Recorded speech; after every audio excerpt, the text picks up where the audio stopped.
Hey, how's it going everybody? It's DJ Sketch and welcome back to the channel. Today we're taking a look at one of the hardest games I've played in quite some time, and after years of trying, have finally managed to beat.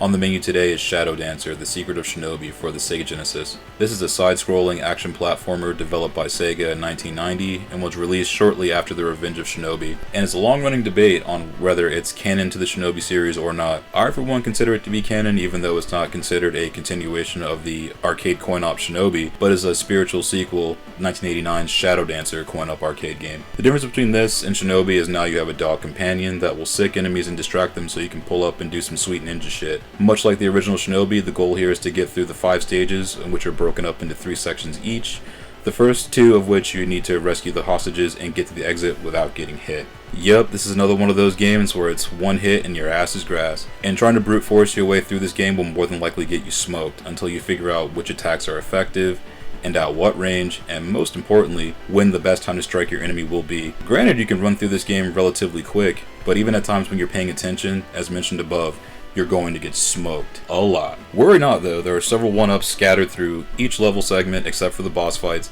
and there's even a bonus stage similar to the arcade Shinobi, but instead you're falling down a building shooting ninjas. This same bonus stage is a rework of the arcade version, except you're falling with the ninjas instead of them falling towards you. If you hit 48 or more, you get an extra life. But what's the story though? I almost forgot, I was too busy not trying to get murked over here. In 1997, an evil ninja cult known as Union Lizard, which worships a giant reptilian demon, has taken over the Big Apple, turning most of the city into rubble. The few surviving citizens who survived their hostile takeover have now become prisoners of their vile organization. You play as the son of Joe Musashi, the original Shinobi, and your faithful dog companion Yamato to stop the Union Lizard once and for all. Also, the protagonist varies from region to region. The US version manual actually says you're playing as Joe Musashi as opposed to his son. A little extra tidbit there. And like I mentioned before, this game is a tough one. I used to rent this game back in the day, about a year or so after I got a Sega Genesis, and even back then I could barely get to the second level by the time it was due back to the video store. But it was sick though. Fast forward about 20 some odd years and I understand it a bit better now, but holy shit, this is a hard ass game. Especially once you get to stages 4 and 5, the game gets ruthless with the enemy placement, and even has a section where you're in a cave with minimal lighting, and a lot of cheap deaths are coming here, so spam those shurikens, you're going to need them. That, however, is nothing compared to stage 5, where it's 5 rooms with escalating enemy types, and by rooms 4 and 5, it's all ninjas that take 3 hits to kill. Slashing is the best strategy, but you have to get in close and time your button press just right, or you're fucked. Ninja magic, or ninjutsu as the game calls it here, is good for crowd control, but if you can save them, you get a bonus for every section where you don't use it. Here's arguably the roughest part of the game, the final boss fight.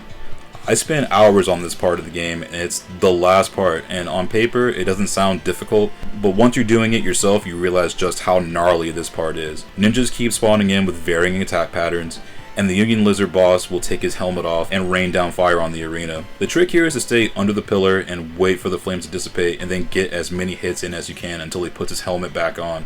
And if you don't dispatch the ninjas quickly, you can end up with possibly 6 or more on screen at once. You don't want that, so keep slashing and make sure you're clear before setting up to go for the boss. And if you get to this point, wait for the last 2 hits on the boss before using your ninja magic and get all the ninjas off screen. It'll help out tremendously. Lay down those last couple hits and you're done. Shadow Dancer is a rather tough game, but man is it satisfying when you get past a part that's been giving you trouble for whatever amount of time, because it's gonna happen a lot. It's definitely a game more about timing and pattern recognition than brute force, even though it's possible to run the game in about 20-ish minutes.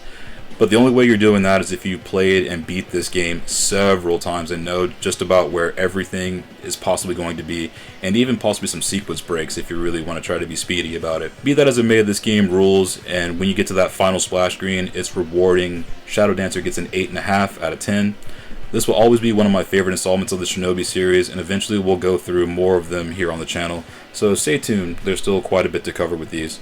And also, I thank you again for checking out this video. If you find these helpful, that's awesome. I'm glad you can use that as a resource. And keep checking back. We're going to have some more reviews and commentaries coming in the future. And until then, everybody stay safe out there and take care. I'll see you on the next one.